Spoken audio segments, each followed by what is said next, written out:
வணக்கம். இன்றைய நமது சிறப்பு நேர்காணலில் நம்மோடு இணைந்திருப்பவர் முன்னாள் அமைச்சர், அதிமுகவின் முக்கிய மூத்த தலைவர்களில் ஒருவர், திரு செல்லூர் ராஜு அவர்கள். வணக்கம் சார். வணக்கம். எப்படி இருக்கீங்க? நல்லா இருக்குங்க. திமுகல இப்ப மாற்றங்கள்லாம் செஞ்சிருக்காங்க, நீங்க உங்களுக்கு தெரிஞ்சிருக்கும் இல்லையா? இப்ப திமுக வந்து அமைச்சரா இருக்கக்கூடிய திரு மூர்த்தி இந்த தொகுதிக்கு பொறுப்பாளரா போட்டிருக்காங்க. அது என்ன மாதிரியான தாக்கத்தை ஏற்படுத்தும் சார்? அவர் மூர்த்தியை பொறுத்தளவுக்கு அவர் ஒரு அமைச்சர் தான். அவர் ஒரு தொகுதி, அவர் மாவட்டத்திலேயே அவர் வந்து இந்த தடவை தான் சோழவந்தான் ஜெயிக்க முடிஞ்சது. தொடர் வெற்றி சார். அதிமுக தான் தொடர் வெற்றி. சோழவந்தான் திமுக வெற்றி பெற்றதில்லை. இப்பதான் வெங்கடேஷ் வெற்றி பெற்றிருக்காரு. மேலூர் தொடர்ந்து அதிமுக, அதுல கூட திமுக வந்திருக்கு. ஆனா கூட்டணி வேற மாதிரி இருந்ததுன்னா மாறும். ஆனா அங்கேயும் தொடர்ந்து அதிமுக தான். மேலூரே இப்ப நாங்க தானே ஜெயிச்சிருக்கோம். அவர் தானே மாவட்ட. நான் கேட்கறது அவர் தானே வரைக்கும் இருந்த ட்ராக் ரெக்கார்டெல்லாம் ஓகே. நான் கேட்கறது இப்ப அவர் வந்திருக்காரு இல்லையா? அவர் வந்த பிறகு ஏன்னா இப்ப இனிமேல் நான் என்ன சொல்றேன், நான் அமைச்சரா இருந்தேன், ரெவன்யூ மினிஸ்டர் இவர் இருந்தார் உதயகுமார். நாங்க 10,000 கோடிக்கு மேல் நிதியை வாங்கி மதுரைக்கு செலவழிச்சிருக்கோம். 50 ஆண்டுகள பிரச்சனையை வந்து தீர்க்கின்ற வகையில் குடிநீர் பற்றாக்குறை தீர்த்தோம். மதுரையே வந்து இன்னைக்கு மிகப்பெரிய திட்டங்கள் கொண்டு வந்து மதுரை அழகுபடுத்தியிருக்கோம். மாநகராட்சி வருவாய் பெற்று கொடுத்துருக்கோம். 50 ஆண்டுகளுக்கு குடிநீர் பற்றாக்குறையே இல்லை என்ற சாதனையை படைச்சிருக்கோம். அது மிகப்பெரிய 1296 கோடியில். மக்கள் தான் எஜமானர்கள். மக்கள் தான் மக்களுக்காக மக்களுக்காக பாடுபடுறோம். இல்ல அவரை எதிர்கொள்றதுக்குன்னு தனியா ஏதாவது வியூகம் அப்படியெல்லாம் இது இல்லை. ஆகதான் என்ன எங்க பொதுச் செயலாளர் எடப்பாடியார் சொல்லிட்டார், நீங்க களத்துல எப்படி வச்சுக்கணும்னு சொல்லியிருக்கார். அது அந்த வகையில் தான் எப்பவுமே அதிமுக தான் அதிகமாக வரும் மதுரையில். இல்ல சார், நீங்க சொல்ற எல்லாத்தையுமே நான் ஏத்துக்கிறேன். நீங்க சொல்ற எல்லா திட்டங்களையுமே ஏத்துக்கிறேன். இதெல்லாம் செஞ்சுமேவும் கடந்த தேர்தலில் அவங்க அதிமுகவை தேர்வு செய்யலையே மக்கள் ஏன்னு கேட்குறேன். தேர்வு செய்யலைன்னா நின்ற வேட்பாளர் யாரு? ஃபெமிலியராக இருந்தாங்களா? ஒரு புது முகத்தை நிப்பாட்டுறாங்க. எங்க இதுல கூட்டணி வலுவா இல்லை, அது எல்லாருமே ஏத்துக்கிறோம். நான் அதுக்கு சொல்றேன். நான் அவங்க வலுவா கூட்டணி வச்சிருந்தாங்க, ஒரு ஆளுங்கட்சி தரப்பு அப்படி இருந்து பயந்தாங்க. அந்த ஜனதா, பாரதிய ஜனதா ஒரு மத்தியில பிரதமர் மோடி மேல ஒரு நல்ல நம்பிக்கை வந்துச்சு. நம்பிக்கைக்குரியவராக முதல்ல 14 வந்து இவர் ஒரு மாநில முதலமைச்சராக இருந்தவர் எப்படி செயல்படுவார்னு ஒரு எண்ணம் இருந்தாலும் கூட, அவர் அலை இருந்தாலும் கூட, அப்ப இங்க தமிழகத்துல என்ன இது 2019 மிகப்பெரிய ஒரு இதை கொண்டு வந்தாங்க. இஸ்லாமியருக்கு எதிராக கொண்டு வந்து ஒரு பெரிய கோபேக் மோடி அது இதுன்னு சொன்னாங்க. அப்படி சொன்னாங்களா இல்லையா? சொன்னாங்களா இல்லையா? சொன்னாங்க. இப்படி பெரிய எதிர்ப்பாளர் இருந்த அந்த நேரத்தில் எங்களோட கூட்டணி இருக்காங்க 19. இந்த 2024 அந்த மாதிரி இல்லை. ஒத்துக்கிறீங்களா இல்லையா? அந்த மாதிரி நம்ம முதலமைச்சரே கோபேக் மோடின்னு பலூனை விட்டவர், பிளாக் பலூனை விட்டவர். வெள்ளக்கூட பிடிச்சாரான்னா எந்த முதலமைச்சர் இந்தியாவில் இருக்க எந்த முதலமைச்சராச்சும் பாரத பிரதமரா வந்தவருக்கு வெள்ளக்குடி பிடிச்சதா, வெள்ளக்கூட பிடிச்சதா பாத்துருக்கீங்களா? நான் கேட்கற கேளுங்க. இது உண்மையா இல்ல தம்பி. வெள்ளக்குடி பிடிச்சாங்களா? வெள்ளக்கூட பிடிச்சாங்களா? விமான நிலையத்துல வெள்ளக்கூடையோட தான் போயிருந்தேன். இவர் போனாரு. வேற யாரும் கூட பிடிச்சிருக்காங்க எந்த மாநிலத்துல இந்த மாதிரி பிடிச்சா? பிரணய விஜயம் பிடிச்சிருக்காரா? வேற யாரு கர்நாடகத்துல இருந்து யாராச்சும் பிடிச்சிருக்காங்க? மழை பெஞ்சது கொடை பிடிச்சிட்டு போனாங்க. ஏன் கருப்பு கூட பிடிக்க கூடாது? நான் என்ன சொல்றேன், இவங்க வந்து பாரதிய ஜனதாவோட ரெட்ட வேடங்க. இன்னைக்கு தமிழ்நாட்டில் 1000 பிரச்சனை இருக்கு தம்பி. அந்த பிரச்சனையை பத்தி இவங்க அலசுறாங்களா? அதை பத்தி பேசுறாங்களா? விலைவாசி ஒரு பக்கம், சட்ட ஒழுங்கு மோசமா இருக்கு, ஒரு ஏடிஜிபி எனக்கு பாதுகாப்பு இல்லைன்றாங்க, ஒரு காவல் ஆய்வாளர் பெண் காவலர் எனக்கு பாதுகாப்பு இல்லைன்றாங்க, டிஎஸ்பி பாதுகாப்பு. திரும்பவும் அதே இடத்துக்கு தான் வரேன். இவ்வளவு விவகாரங்கள், இவ்வளவு பிரச்சனைகள் இருக்கு. இதை நீங்க வந்து மக்கள்கிட்ட எடுத்துட்டு போறக்கோ, ஒரு வலுவான தளத்துல நின்று தொடர்ச்சியா போராட்டங்கள் நடத்துறதோ, இந்த மாதிரியான விஷயங்கள் அதிமுக அதிக அளவுல இல்ல. உங்களுக்கான ஸ்பேஸா பிஜேபி கிட்ட கொடுத்துட்டு நிக்கிறீங்க. இல்ல, இது வந்து என்னன்னா, இது அண்டர்ஸ்டாண்டிங்ல ஓடுது. இங்க வந்து பிஜேபி இல்ல, அண்ணாமலை வைஸ் திமுக. இவங்க பதில் சொல்றது அவங்க இது. நான் கேட்கிறேன், அவங்க என்ன கன்க்ளூஷன் ஆச்சு சார்? கொண்டு வந்த டங்ஸ்டன் தொழிற்சாலை எடுத்துங்க. டங்ஸ்டன் தொழிற்சாலை இவங்க கொண்டு வர்றாங்க. யார் கொண்டு வர்றா? பாரதிய ஜனதா கொண்டு வருது. தடுக்க வேண்டிய யாரு? மாநில அரசு. 9 மாசம் மாநில அரசு தடுக்கல. கொண்டு வந்தது பாரதிய ஜனதா. 2 பேரும் வெற்றி விழா நடத்தினாங்க சார். 2 பேரும் வந்து அந்த மக்களை மேலூர்ல வந்து நாங்க தான் ஜெயிச்சோம், நாங்க வெற்றி விழணும். எங்க மக்கள் என்ன முட்டாளா? அதை தடுக்கிறதுக்கு 2 மணி நேரம் பேசினவர் எடப்பாடியார். இல்ல அந்த இதுலயுமே ஒரு அவங்க விமர்சனம் வச்சாங்க. மக்களவையிலும் சரி நாடாளுமன்றத்துல அந்த பிரச்சனை அந்த மசோதா கொண்டு வரும்போது அதிமுக தரப்புல யாருமே எதிர்ப்பு தெரிவிக்கல. ஆளும் தரப்பு அங்க ஆள் இல்ல, அதனால இது ஆச்சு, வேற ஒண்ணும் இல்ல. ராஜ்யசபால தான் இங்க ஆள் இருக்காங்க, அங்கதான் இருக்காங்க, இங்க இல்ல. என்ன சொல்றேன்னா, இவங்க நாடகத்தை பொறுத்தளவுக்கு தெரியும் சார். சார் இப்ப என்ன தொகுதி வரமுறை வந்துருச்சா? ஜிஓ போட்டாங்களாங்க? போட்டாங்களா? இல்ல. அப்புறம் ஏன் அதை போய் எடுத்து ஒரு அரசு ஏன் அரசு செய்யணும்? நீ மக்களுக்கான திட்டங்களை செய்யலாம். வரும்போது என்னங்க வரும்போது செஞ்சுக்கிற வேண்டியதானே. சரி, மும்மொழி திட்டத்துக்கு 2024 மார்ச் 15 அந்த அமைச்சர் சொல்றாரு. யாரு? தர்மேந்திர பிரதான் சொல்றாரு. இத்தனாம் தேதி முதலமைச்சர் வந்தாரு, கடிதம் அனுப்பியிருக்காங்க, சிவதாஸ் மீனா அனுப்பியிருக்காரு, ஒத்துக்கொள்கிறோம், நாங்க இந்த முறையை நாங்க பயன்படுத்த போறோம், அடுத்த கல்வியாண்டுல இருந்து கொண்டு வரோம்னு சொன்னாங்க. எம்பிஎல் வந்தீங்க, இன்னைக்கு மறுக்கிறீங்க, அரசியல் காரணங்களாக நீங்க மறுக்கிறீங்கன்றார். இது இந்த பிரச்சனை தேவையா? ஏன் நீ தர்மேந்திர பிரதான் வெளியிட்ட கடிதத்துல நீங்க அதை படிச்சீங்கன்னா தெரியும். அந்த கடிதத்து காப்பில பாத்தீங்கன்னா எங்கேயுமே அவங்க இதை ஏத்துக்கிறோம்னு அவங்க சொல்ல. நேற்று அவர் வெளியிட்ட அந்த கடிதத்தோட காப்பி சிவதாஸ் மீனா சிஎஸ்ஆர் இருந்தப்ப அவர் அனுப்பின கடிதத்துல அவங்க என்ன சொல்லியிருக்காங்க அப்படின்னா, இது தொடர்பாக ஒரு குழு, அதாவது நாங்க பிஎம்சியை ஏற்றுக்கொள்வதற்கு தயாரா இருக்கோம், வில்லிங்கா இருக்கோம், அது சொல்றாங்க. முதல் வரியில அதை சொல்றாங்க. அடுத்த அவங்க என்ன சொல்றாங்கன்னா, நாங்க தயாரா இருக்கோம், இது குறித்து ஒரு குழு அமைச்சு அந்த குழு ஆய்வு பண்ணி பேஸ்ட் ஆன் த ரிப்போர்ட், அந்த டீமோட ரிப்போர்ட் அவங்க என்ன சொல்றாங்களோ அதன் அடிப்படையில் நாங்க முடிவு செய்வோம். வெரி குட், கரெக்ட், நானும் ஒத்துக்கிறேன். என்ன குழு அமைச்சீங்க? எங்க குழு அமைச்சாங்க? தமிழ்நாட்டில் அமைச்சாங்களா? அதை பத்தி பேசுனாங்களா? அதை பத்தி சட்டமன்றம் நடந்துச்சு, அதுல விவாதித்தாங்களா? இந்த மாதிரி சொன்னாங்க, நாங்க இந்த மாதிரி குழு போட்டிருக்கோம் அப்படின்னு சொன்னாங்களா? சும்மா நாடகம் ஆடுறாங்க சார். 26க்காக நாடகம் ஆடுறது சார், சும்மா நாடகம் ஆடுறது. தொகுதி மறுவரையறை எல்லாமே அரசியல் நாடகத்துக்காக, அரசியல் நாடகத்துக்காகவும் எடுத்து தொகுதி வரமுறை இப்ப கிடையாது. எங்க பொதுச் செயலாளர் எங்களை பொறுத்தளவுக்கு இருமொழி கொள்கையில நாங்க சார் தமிழ் மொழி சீர்திருத்த மொழியா தந்தை பெரியார் கொண்டு வந்த நடைமுறைப்படுத்து அதிமுகங்க. உலகத்துல பாத்தீங்கன்னா 1 கோடி ரூபாய் ஏழு பல்கலைக்கழகத்துக்கு கொடுத்தவர் எடப்பாடியாருங்க. தமிழ் மொழி இருக்கைக்காக 50 லட்சம் ரூபாய் கொடுக்க மாட்டேன் கலைஞர். எங்க டெல்லியில இருக்க வைக்கணும், தமிழ் இருக்க வைக்கிறதுக்கு 50 லட்சம் ரூபாய் அந்த யூனிவர்சிட்டி கேட்கறது. நான் பாட்டா தான் இந்த 5 தடவையா தரேன்னு சொன்னார், இன்ஸ்டால்மெண்டா தரேன்னாரு. ஆனா அம்மா வந்தோடனே 50 லட்சம் ரூபாய் கொடுத்தாங்க இல்லையா? உலக தமிழ் மாநாட்டத்தை எங்க அம்மா, எங்க தலைவர் அண்ணா நடத்தும். இவங்க எங்க சார் நடத்தினாங்க? சும்மா வேடிக்கை. உலகத்திலே ஒரு மொழிக்கு சங்கம் வைத்தது அதிமுக ஆட்சி. அது கட்டடம் கட்டினது அம்மா. இன்னைக்கு உலகத்திலே எந்த மொழிக்காகவும் இதுபோல பெரிய கட்டடம் 50 கோடி ரூபாயில கட்டினது கிடையாது. உலகத்திலே பல்கலைக்கழகம் எந்த மொழிக்காகவும் பல்கலைக்கழகம் கிடையாதுங்க. தஞ்சையில பல்கலைக்கழகம். அறிவியல் தமிழை கொண்டு வந்து அதிமுக ஆட்சி இல்லைங்க. என்னங்க இவங்க இந்த 4 வருஷத்துல இந்த முதலமைச்சர் வெளிநாடு போனார், முதலீடு ஈர்க்கிறேன்னு 8 தடவை போயிருக்காரு, 6 தடவை போயிருக்காரு. போய் சைக்கிள் ஓட்டிருக்காரு, ஜிம்மில் போய் இது பண்ணியிருக்காரு, ஃபேமிலியை கூட்டி போய் என்ஜாய் பண்ணிட்டு. என்னங்க நடைமுறை, என்னங்க செஞ்சிருக்காங்க? என்ன நாட்டு மக்களுக்கு என்ன? இளைஞர்களை வருஷத்துக்கு 5 லட்சம் பேர் எடுப்போம்னாங்க அரசு. எங்க எடுத்திருக்காங்க? வேலை வாய்ப்பு கொடுத்தாங்க. இது வரைக்கும் எத்தனை? சரி, 1000 ரூபாயே கொடுக்கறது, மகளிருக்கு கொடுக்கறது. நான் இதெல்லாம் சொன்னா ரொம்ப இதாயிரும் டிபேட்ல. 1000 ரூபாய் கொடுக்கறது எப்ப இருந்து கொடுத்துருக்கணும்? எத்தனை தடவை எடப்பாடியார் போராடி பேசி அசிங்கப்படுத்த பிறகு இவங்க அதுலயே தகுதி பார்த்து கொடுங்க. ஏன் தகுதி பார்த்து கொடுப்போம் நீ முதல்ல சொல்லிருக்கலாம்ல. இத்தனை முகத்தையும் வச்சுட்டு ஏன் சார் மக்கள் ஓட்டு போட்டுருவோம் 26ல? இதெல்லாம் பார்க்க மாட்டாங்களா? ஏன்னா இப்படி எல்லாம் ஏமாத்தின ஆள் தாண்டாப்பா வர்றான். அப்படியே அப்பா மகாதேவன் மலமொழிக்கு மகாதேவன் வர்றார் அப்படின்னு நினைக்க மாட்டாங்களா? மூர்த்தி இல்ல சார், எந்த மூர்த்தினாலும் சரி. எத்தனை முதலமைச்சர் வந்தாங்க, தமிழ்நாட்டு மக்கள் நீங்க ஏமாற தயாரா இல்லை. எந்த கூட்டணி போர்வையில் வந்தாலும் சரி. உங்க அப்பா சொன்னார் இல்லையா, கடலை தூக்கி போட்டவன் கட்டுமரமாவன். அதை காட்டி என்ன டைலாக்.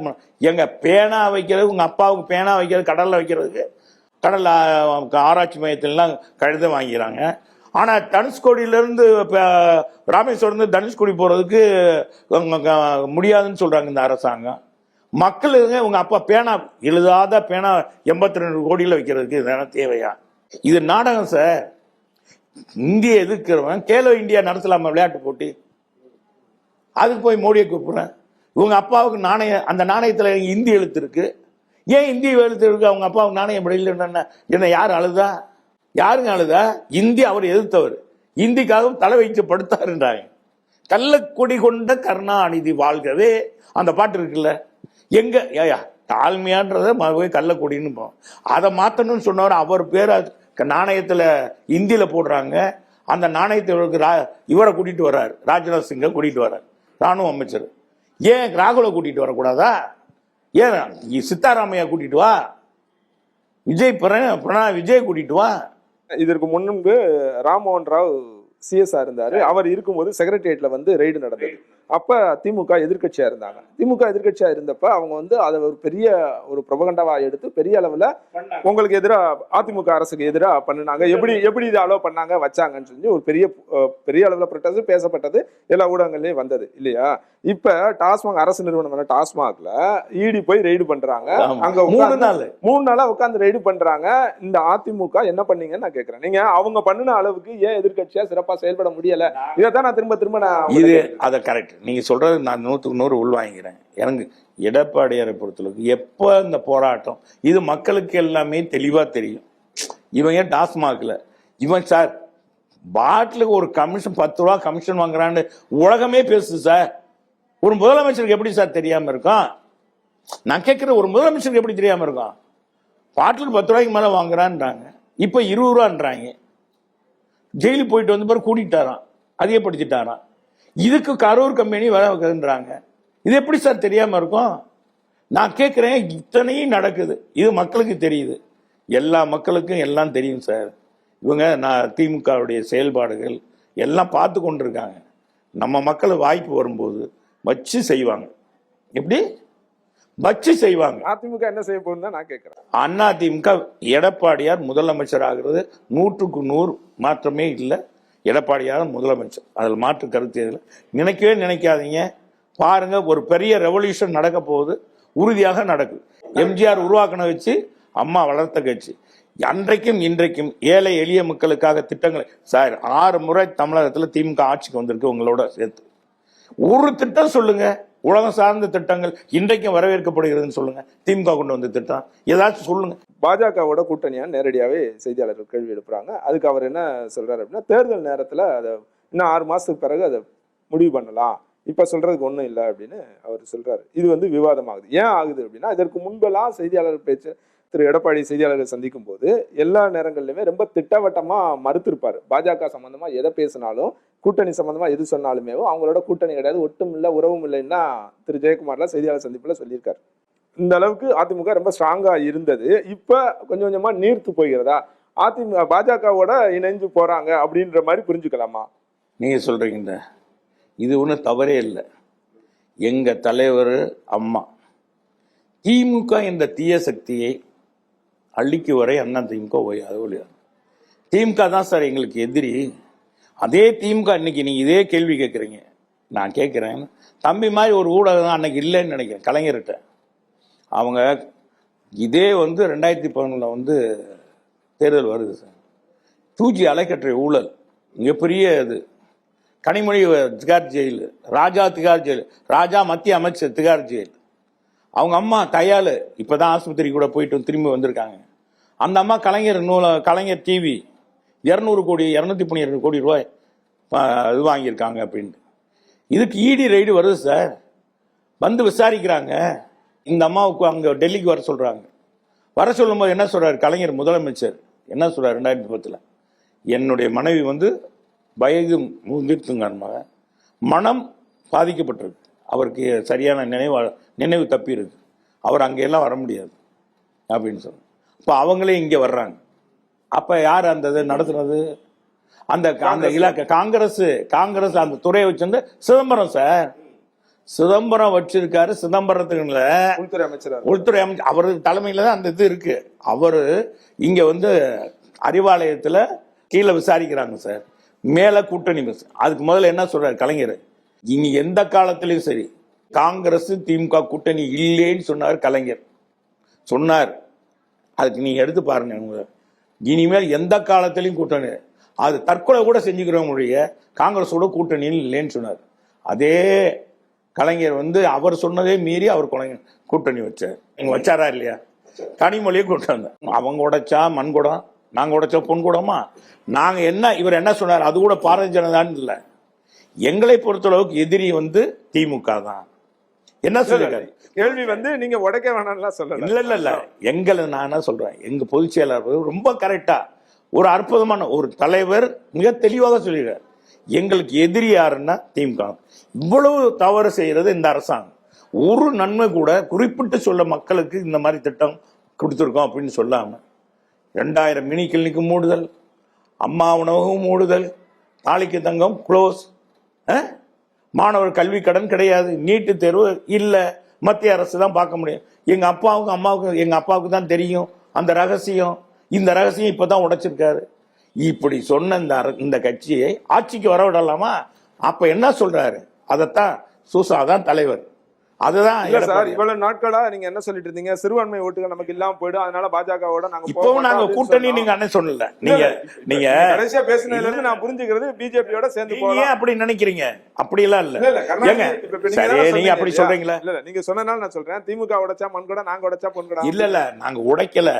உடைக்கிறதுக்கு முதல்ல இந்த மாதிரி சொல்றீங்க சார்.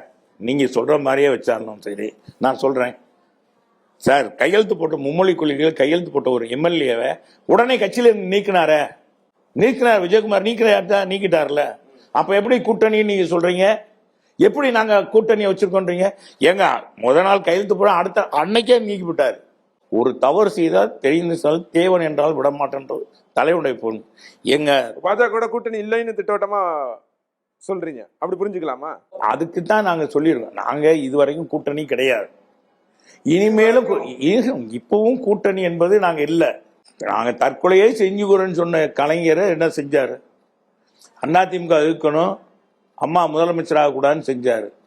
அந்த அளவு கூட எங்க அண்ணன் சொல்லல. எங்க அண்ணன் என்ன சொல்லுங்க, 6 மாதம் போருங்க, யார் கூட நாங்க கூட்டணின்னு உங்களுக்கு சொல்ல போறோம்ன்றாங்க.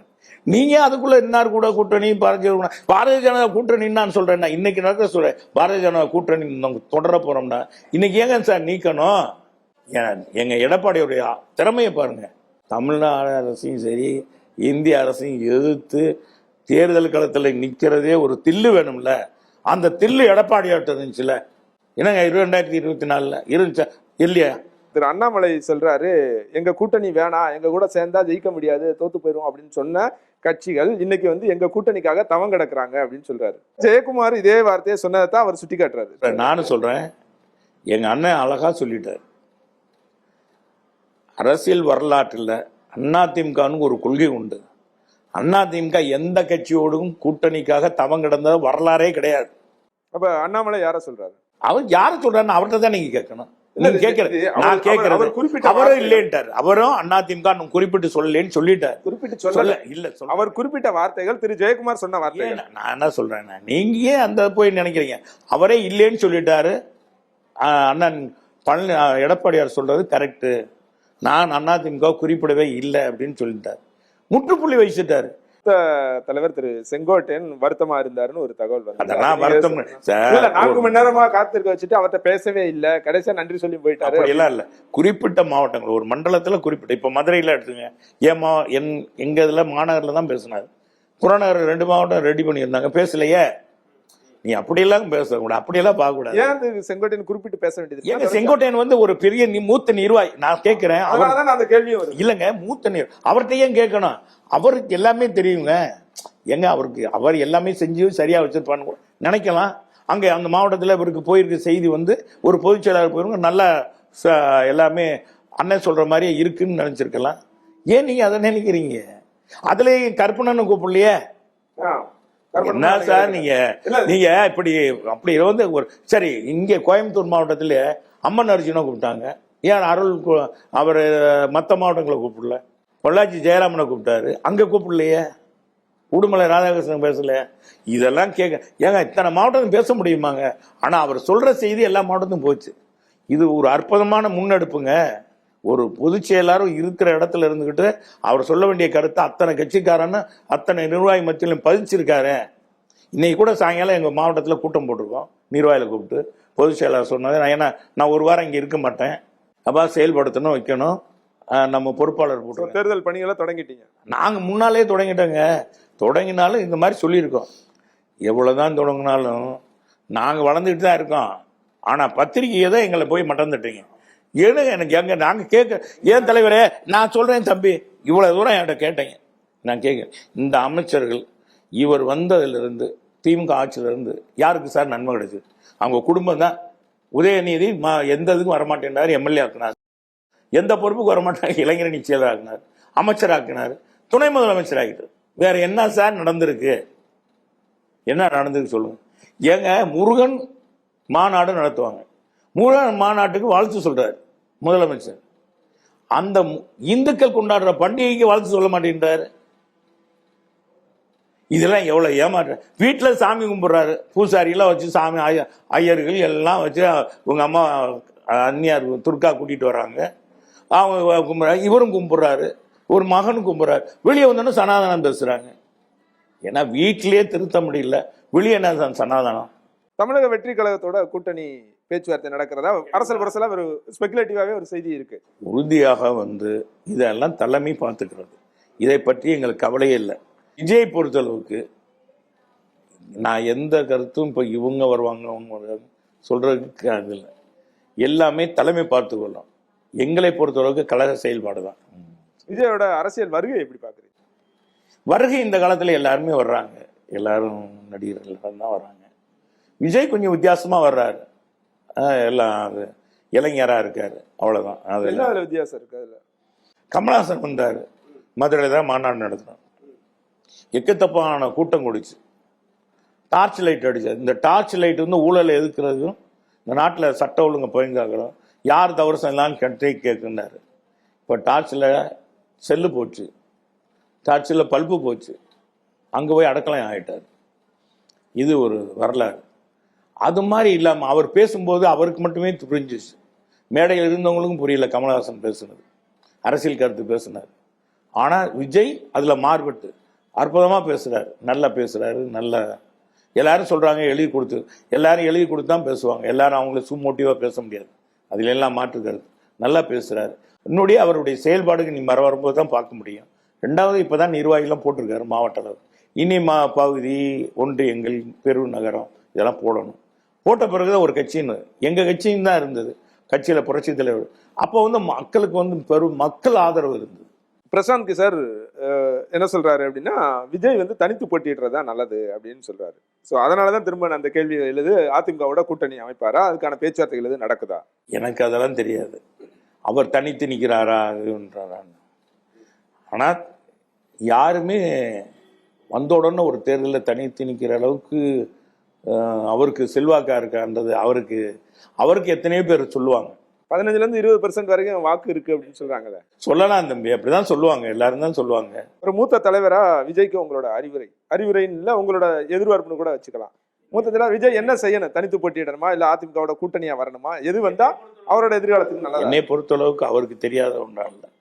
நான் எது சொன்னாலும் அவருக்கு ஒரு இதாக, நான் இன்னது சொல்லிட்டேன்னா இந்த மாதிரி சொல்றாங்க, ஒரு கூட்டணி அழைக்கிறாருன்னு இப்படி ஒன்று போடுவாங்க. அதெல்லாம் பொதுவாக அவர் எதையும் அவருடைய எதிர்காலத்தை அவங்களுடைய ரசிகர்கள், இன்றைக்கு ரசிகர்களாக இருந்து தான் உறுப்பினராக இருக்காங்க, அவங்களுடைய எதிர்காலத்தையும் அவருடைய எதிர்காலத்தையும் நல்லா சிந்தித்து செயல்பட வேண்டும் என்பதுதான் என்னுடைய ஆசை. அவரை பொறுத்தளவுக்கு நான் நல்ல அவருடைய இப்போதைக்கு அவர் செயல்பாடு சிறப்பாக இருக்குது, அதான் என்னால் சொல்ல முடியும்.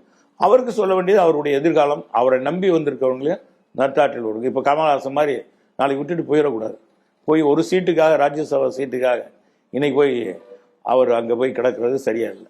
ராஜ்யசபா சீட்டு அப்படின்றதுனால தான் இந்த கேள்வி எழுது. தேமுதிகவுக்கு ராஜ்யசபா சீட்டு கொடுக்கறதா உறுதி அளிக்கப்பட்டதா?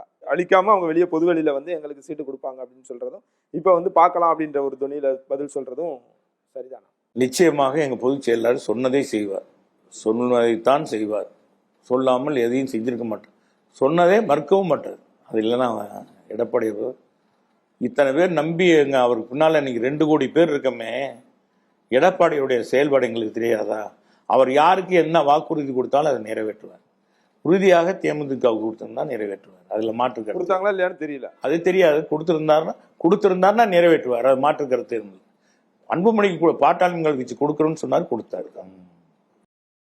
நிறைவா இன்னொரு சில கேள்விகள். இப்ப ஒருவேளை பாரதிய ஜனதா கட்சியோட அதிமுக கூட்டணி வைக்குதுன்னு வச்சுக்கலாம், பேச்சுவார்த்தை நடக்குது, கூட்டணியா போறாங்க அப்படின்னா, ஏற்கனவே அந்த கூட்டணியில திரு தினகரன் இருக்காரு, ஓபிஎஸ் இருக்காரு, சசிகலாவும் அதுல இணைக்கணுன்ற ஒரு பேச்சு. ஒருங்கிணைந்த அதிமுகவா வரணும் அப்படின்றது தொடர்ச்சியா எல்லாரும் சொல்லிட்டு இருக்காங்க.